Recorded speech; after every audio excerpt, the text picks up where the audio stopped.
Hi, today I'm going to show you how to put together the disc ornament box with lid from Simply Crafty SVGs.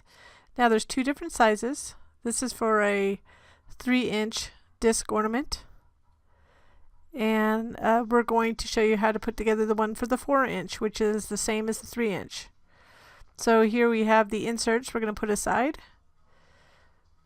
Then we have, that's the lid on the right hand side with the little curvy edges. And we're going to add the panels to the lid first. So we're going to add the panels to the lid and to the actual box while it's flat. It's just easier to do that. So all you have to do is glue them on the center, so there'll be like a slight edge around the edge of each section.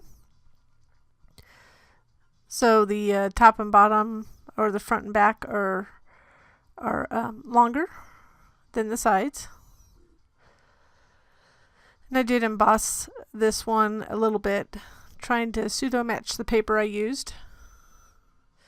And you have the option, I mean, you don't have to add panels, it's just an extra little thing, but if you do, I'd add them before you assemble the box. And sometimes I actually fold on the scores first before I put the panels on. And the reason I do that is it helps define the edges if you can't see them very well with the paper. But I could see them. So now we're going to put together the lid. I lied, I said we were going to put the panels on the other thing first, but we put the panels on and then we're going to put together the lid first, and then we'll do the actual box. So be careful with your glue. I was a little bit too liberal there. Always have a little wet paper towel on the side. And make sure that you line up that edge to the tab fold, creating the edge of the lid. And you want to hold it long enough for your glue to adhere. So with lids, I tend to hold it a little bit longer because they tend to pull apart than maybe a tab that I glue together on a table. So again, just know your glue, hold it long enough, and just make sure you align the adjacent edge to the tab fold. So I'll do both tabs. I just folded it in so the glue wouldn't get on the other side before I applied pressure. That way I could get that set and then set the second one and then continue to hold the first. Then after this, we'll just set that aside. So it's done. So now we're going to add the panels to these, but on this one I did fold it first so I could really see where that bottom score is, to make it easier for me to center the panel.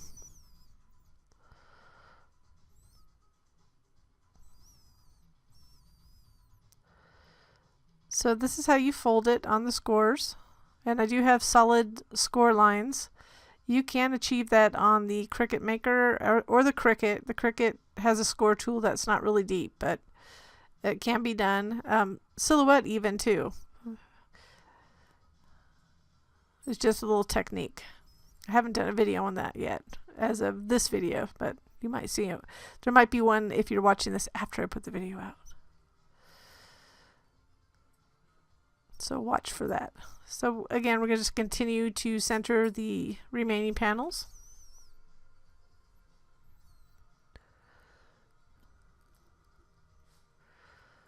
And then when it comes to these skinny front panels with the cutouts, I just make sure I have it situated the correct way, and I'm putting the light glue on there. And when I place it down, I tend to go from the bottom to the top because I don't want to lay it down until I have it centered, because the middle will show a little bit, because you want that edge in the middle as well. So you kind of want to make sure you don't apply pressure until it's right in the place you need it to be. So now we'll just put together the box. So we're going to add glue to that side tab and align that edge of that back piece to the tab fold. I'm just careful on this first fold because it does affect how you fold the rest of it. So, and then with craft paper, because I'm using brown craft paper, it's a little bit different consistency and it bends differently and glues differently, just slightly. So just fold that over and glue the other tab. And we're almost done. It's a real simple box actually. So the bottom is a no glue closure. So you put the forks in first. So the left with the little forks and then little side panels or flaps. And then just flip that last piece in. So now it's a little bit off kilter just because it always is a little bit, but this will help. We're going to put the inserts in. So that big round oval one, we just slide down. There's no gluing required. It'll do its job. I was going to create ones with glue, but it's not necessary. And then we're going to fold that top insert, which will hold the top piece of the ornament in place in the box. So you can put the ornament first, or you put it around the ornament neck before you put it in. And then just kind of slide it down. It should have enough pressure that it'll hold there. And then just add the lid. That's it. And I hope you enjoy this project. Here's the finished 4-inch next to the 3-inch disc ornament box. And thank you so much for watching today. I appreciate it.